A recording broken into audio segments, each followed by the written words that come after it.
War Games, a First Chapter Friday read aloud video and author interview with the word nerd and Alan Gratz. Today, as you listen, play along. Watch for the story quote that will appear on screen. Write it down word by word and then follow the instructions given to you by your teacher. Stay all the way to the end to see if you've written it down correctly.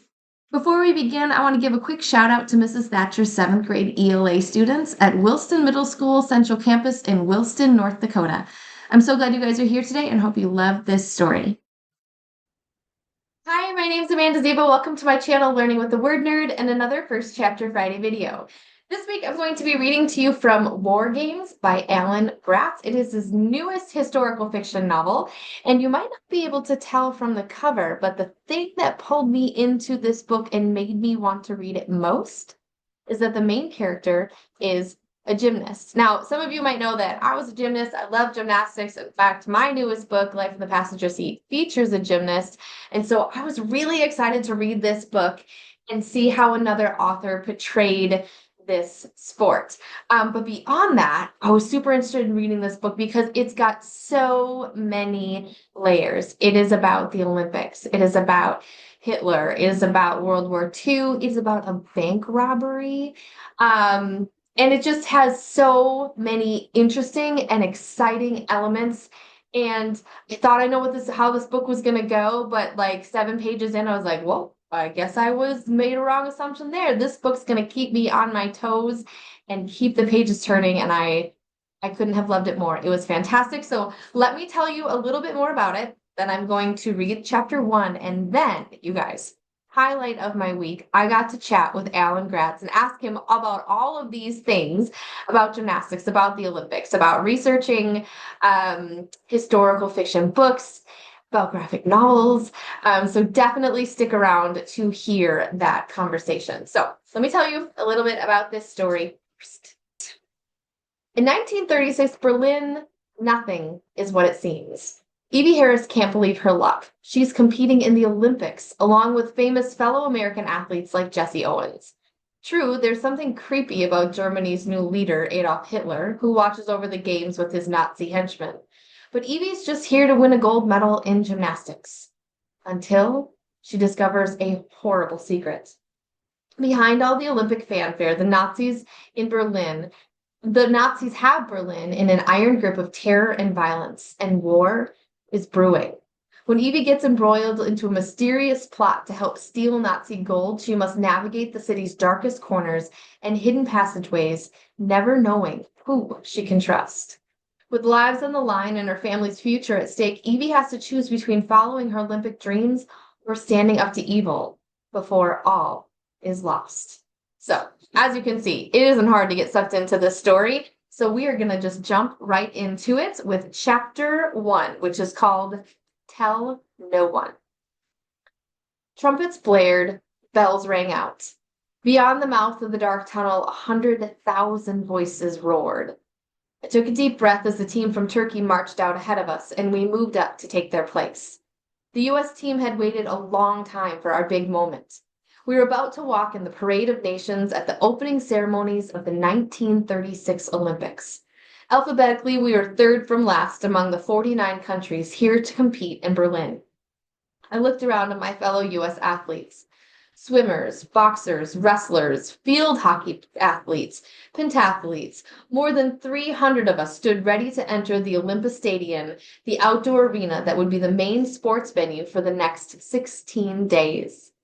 I hung out near the other athletes on the U.S. women's gymnastics team. I'm getting the chills, I said. Anybody else getting the chills?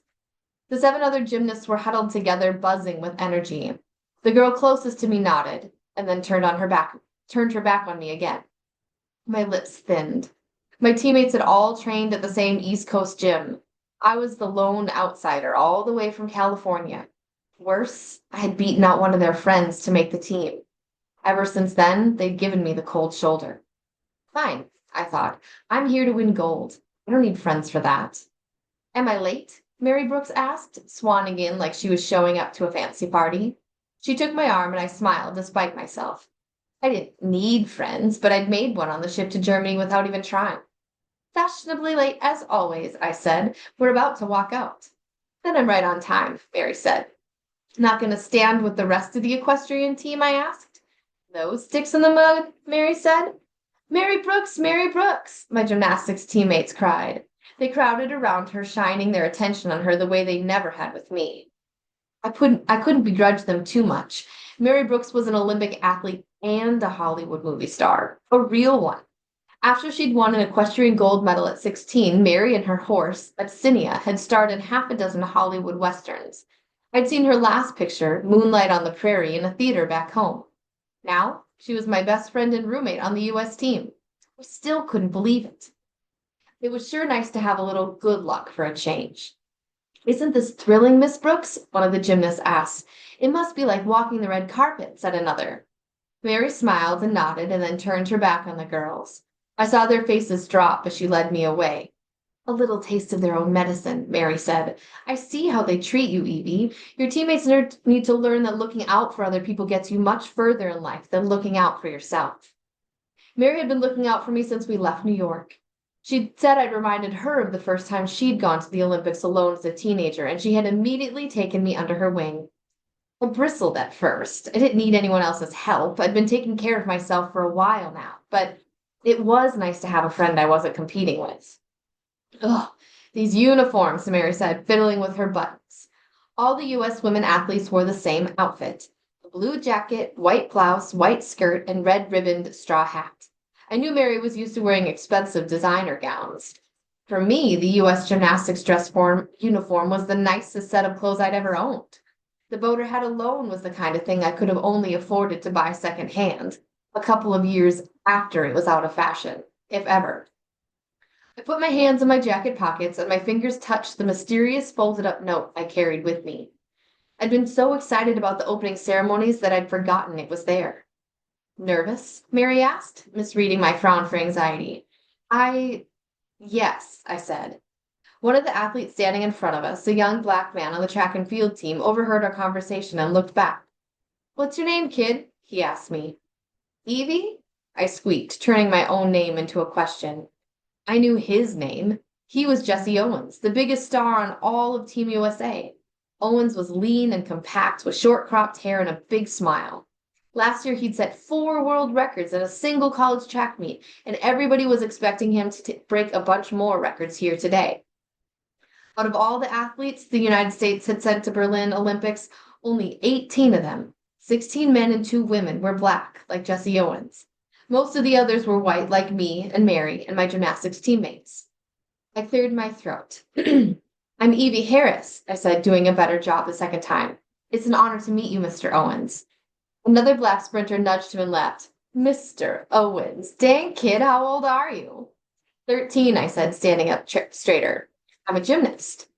Well, I'll tell you what, Miss Harris, Owens said, gently mimicking my politeness. He pointed up where we could hear the chanting, clapping, stomping German crowd in the stands.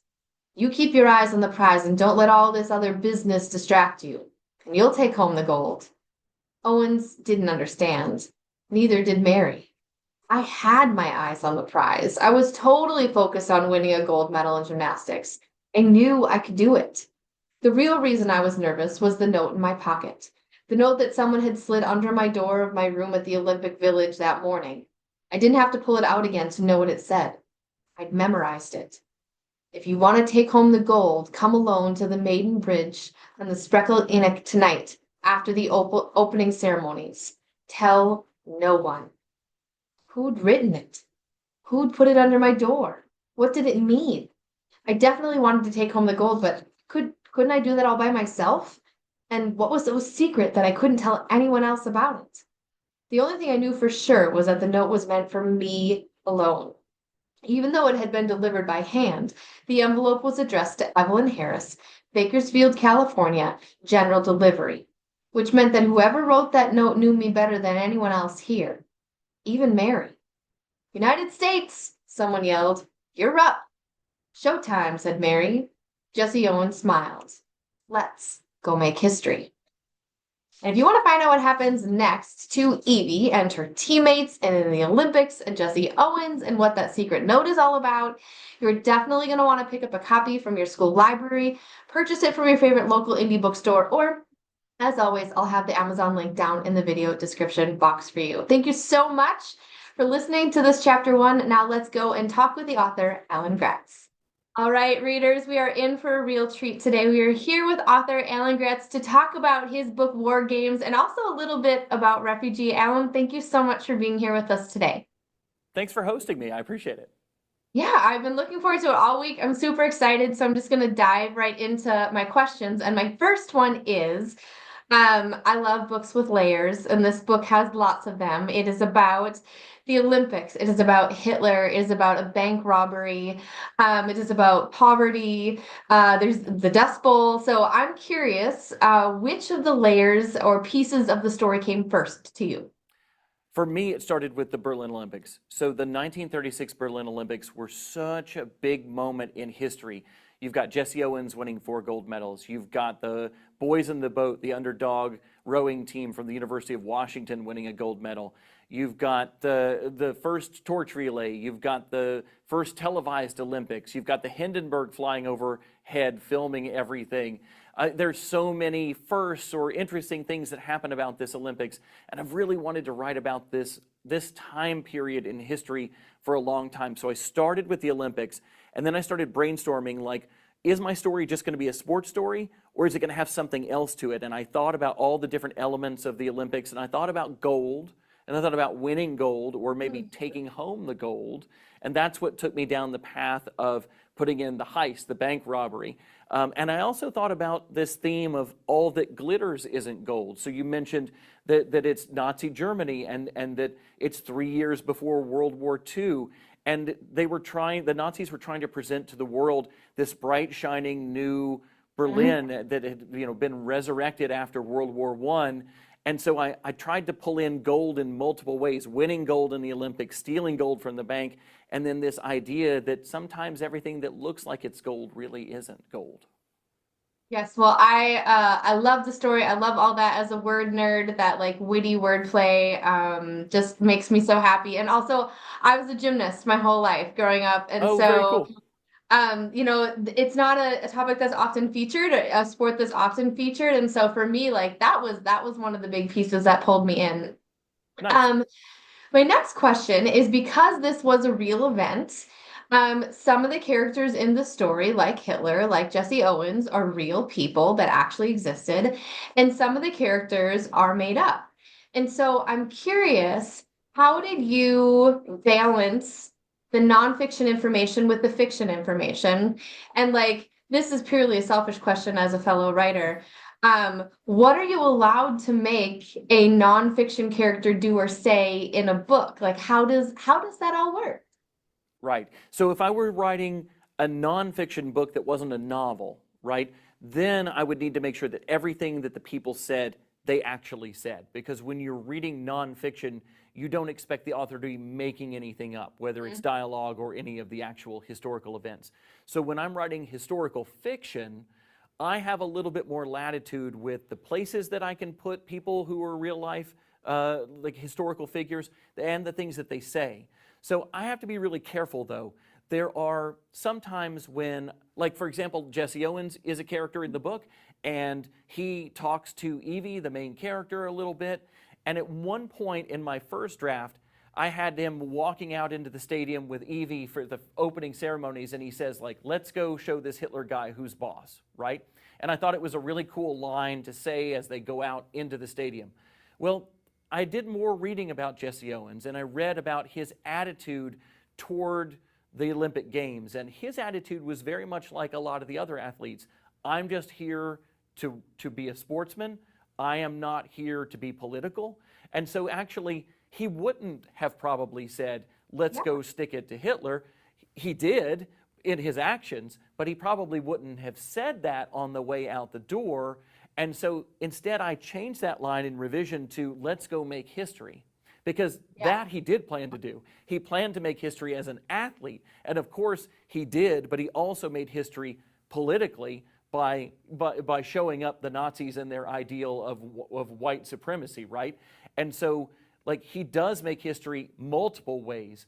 But I always have to be careful that I'm trying to say that the words I put in the mouths of historical figures are what they probably would have been thinking at the time and not inventions of mine, even though I'm making up what they say. So it's a fine line to walk. But I always try in the author's note to explain where I've bent the history a little bit and where I've stayed accurate.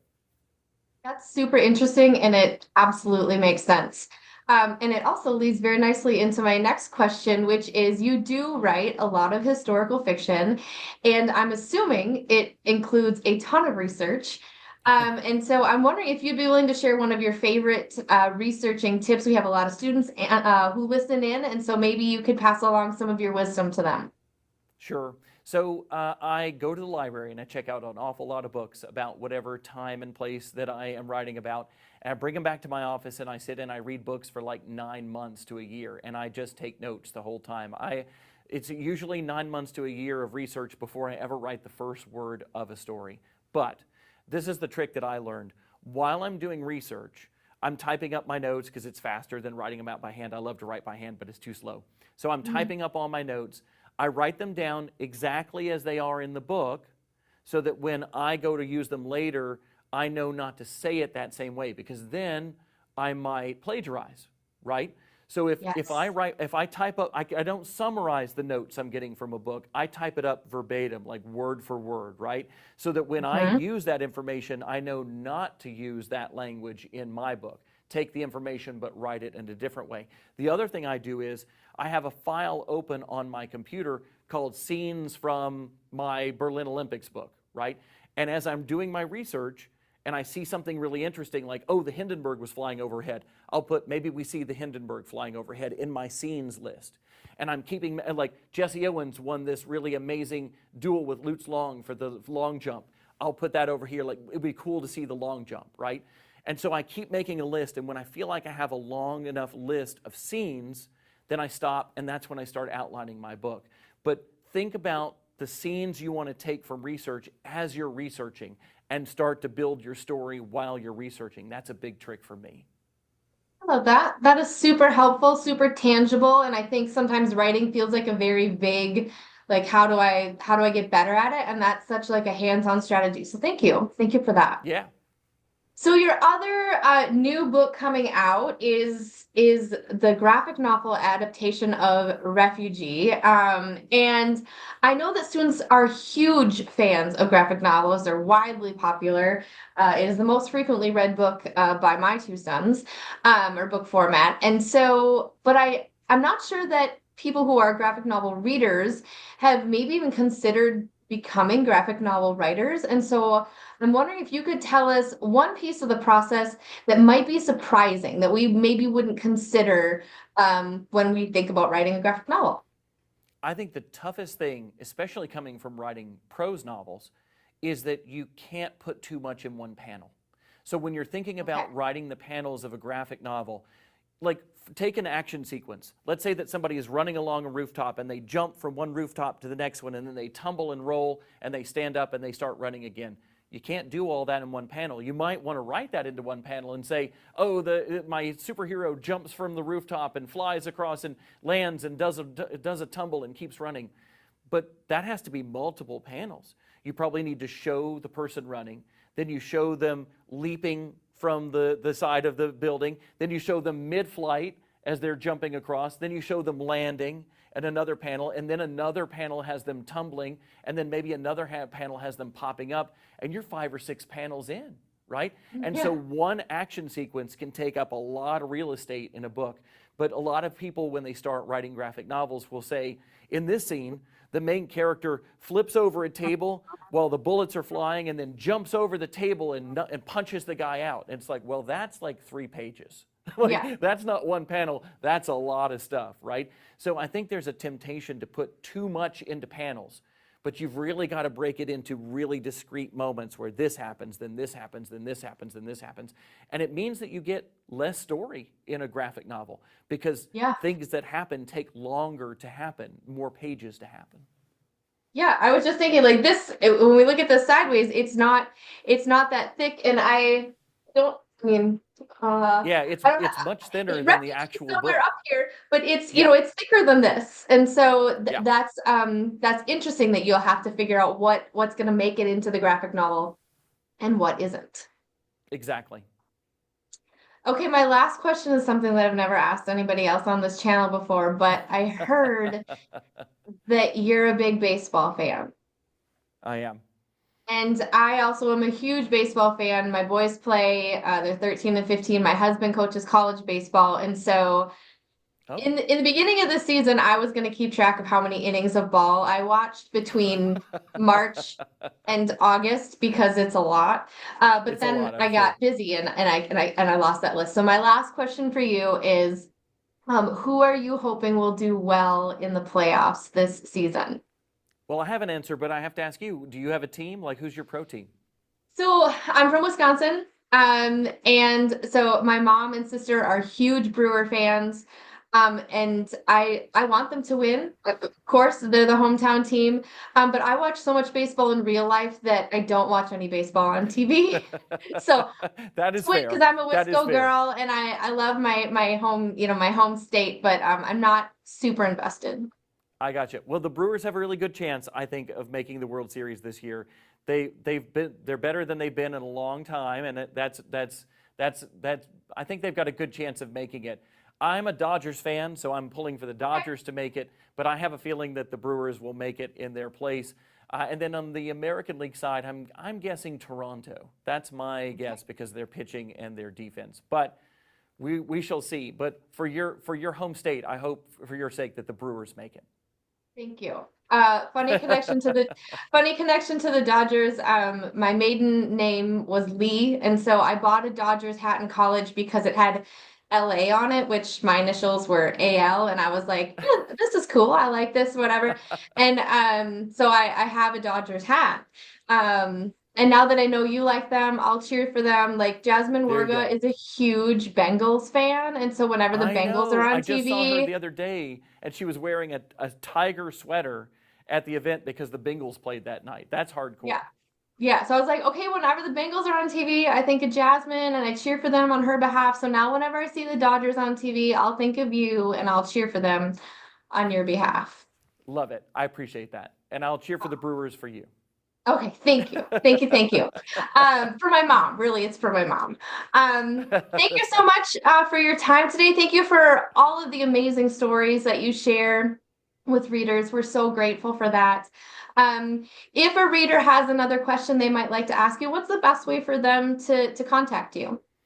Well, so I don't have my email up on my website anymore, but I do have a long frequently asked questions thing. Oh, perfect. But the best way to ask me a question directly is I do free virtual school visits all through the school year. I do one free one a month, and the dates and times are up on my website. So if you just go to alangratz.com, ALANGRATZ.com, go to the events page, and it will list not only where I'm going to be live for this tour for my 2 new books, but also when I'm going to have my free virtual events. And I do those live, where I do a presentation and then answer kid questions live for the second half of the program.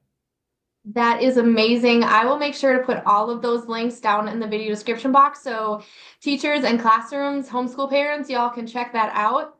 Absolutely.